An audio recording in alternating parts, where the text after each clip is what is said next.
জাতির জনক বঙ্গবন্ধু শেখ মুজিবুর রহমানের ১০৪তম জন্মবার্ষিকী ও ৩১তম জাতীয় শিশু দিবস উপলক্ষে স্কুল, কলেজ ও বিশ্ববিদ্যালয় ছাত্রছাত্রীদের জন্য জাতীয় সাংস্কৃতিক প্রতিযোগিতা ও বঙ্গবন্ধু শিশু কিশোর পদক বাছাই পর্ব অনুষ্ঠিত হয়েছে। শনিবার ২৭শে এপ্রিল সকাল ৯টা থেকে সন্ধ্যা পর্যন্ত শহরের নারায়ণগঞ্জ প্রিপারেটরি স্কুল অডিটোরিয়ামে অনুষ্ঠান অনুষ্ঠিত হয়।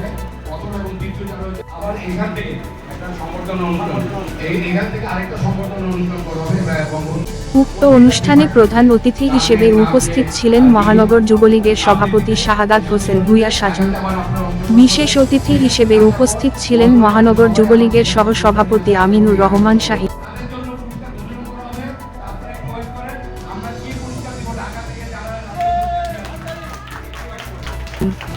এ সময় প্রতিযোগিতার মাঝে সার্টিফিকেট বিতরণ করা হয়। সাংস্কৃতিক প্রতিযোগিতায় নজরুল সঙ্গীত, রবীন্দ্র সঙ্গীত, ছড়া গান, দেশাত্মবোধক গান, বঙ্গবন্ধুকে নিয়ে গান, সাধারণ নৃত্য, লোকনৃত্য, আবৃত্তি ও একক অভিনয় বাছাই করা হয়।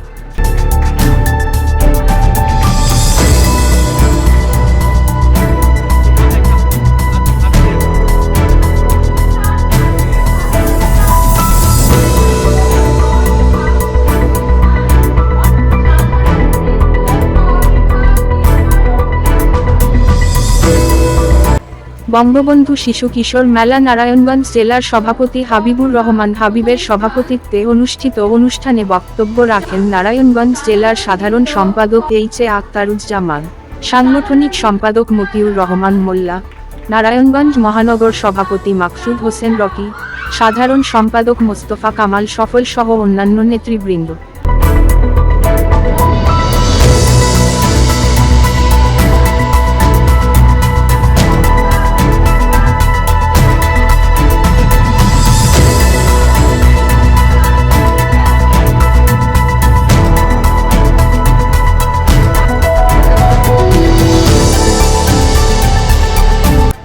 সানজিদা রহমান, ডেইলি নারায়ণগঞ্জ।